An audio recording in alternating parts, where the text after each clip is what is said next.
Superman y Batman, dos películas en el mismo año, esto ya no va a ser posible, desgraciadamente, porque Warner acaba de posponer la película de The Batman Part 2 para el 2028. Desgraciadamente, ese sueño que teníamos de ver a estos dos grandes íconos de DC, los dos grandes pilares al mismo tiempo, ya no va a ser posible. Y esto golpea más el corazón de seguita de los fans tras el bochornoso desempeño de Supergirl, que ya es un fracaso en taquilla, un fracaso para DC, y injustamente catalogada como, no sé, una película súper mala al estilo Catwoman, que tampoco es a ese nivel, si somos honestos. Pero chicos, justificado o no, desgraciadamente Supergirl ha sido un verdadero fracaso para DC. Y bueno, esto es más doloroso porque recordemos de que DC no tiene ninguna presencia en la Comic Con y Marvel va a arrasar y se va a comer el mundo geek con Avengers Doomsday, lo que hace que haya una sequía importante en DC con el tema también de las controversias que tenemos con Lantern, con Supergirl, ahora con The Batman, que ya no vamos a tener esta fiesta de ceita, que realmente era una fiesta de ceita para el 2027, ya no va a poder ser. Hablando un poquito del tráiler o del teaser, ¿no? Se mira bastante genial, se mira, me refiero en el traje, bueno, ver a Robert Pattinson de nuevo caracterizando a este personaje que pues, al final le queda bastante bien, a pesar de que es discutible si su película es buena o no. Ligeros cambios, por ejemplo, las orejas son un poquito más grandes.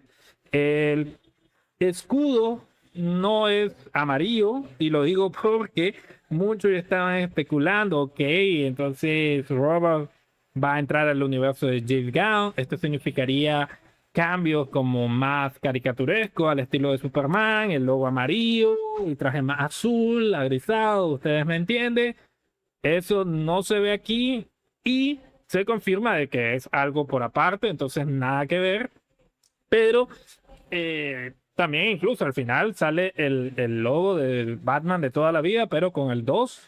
Y dato curioso es que se retrasa 5 meses, lo cual es extraño porque sí pegaba en octubre del año que viene, porque era como el tema de la nieve, todo esto, ¿no? Ya entrando a las navidades. Esta película se va a estrenar en febrero, entonces en el invierno en febrero es una cosa muy extraña. Hay que aceptar que la primera parte sí se estrenó, no recuerdo exactamente, pero no era tiempo de Halloween, si no me equivoco. Y revisando un poco, chicos, con el poder de la edición, fue en marzo del 2022. Entonces, yo no sé si es porque querían como hacer esa calza, ¿no? De que como la primera fue así como en marzo, aunque se desarrolla en octubre, no importa que esta se estrene igual en febrero. Y aunque pase en invierno con la nieve y todo esto, igual hubiera calzado perfectamente en octubre del año que viene.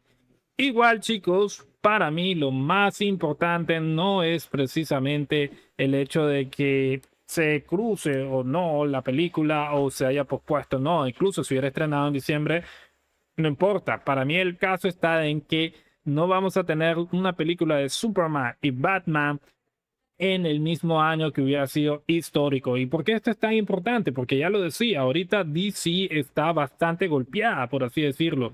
No va a estar en la Comic Con, como les mencionaba. Lantern y algunas cosas aparentemente son ciertas, va a traer otra controversia. Supergirl, quieran o no, pues ya es un fracaso. Vamos a ver cómo está Superman, pero vamos al punto. O sea, imagínate tener estos dos grandes íconos. No importa si las películas son malas, entre comillas, o lo que sea.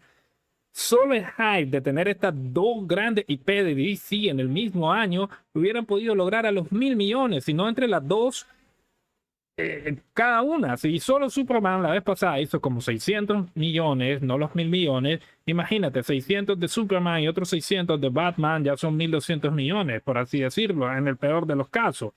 Entonces, no lo sé. Realmente me parece algo muy extraño cuando ya está todo calzado y ajustado para una épica, pero bueno, lamentándolo mucho, Warner no supo aprovechar esta oportunidad y Batman se pospone para el 2028. Déjame en los comentarios tú qué opinas de esta noticia. Y si al final estás esperando esta película o ya te da igual. ¿Tienes esperanza de DC o no? Te lo en los comentarios.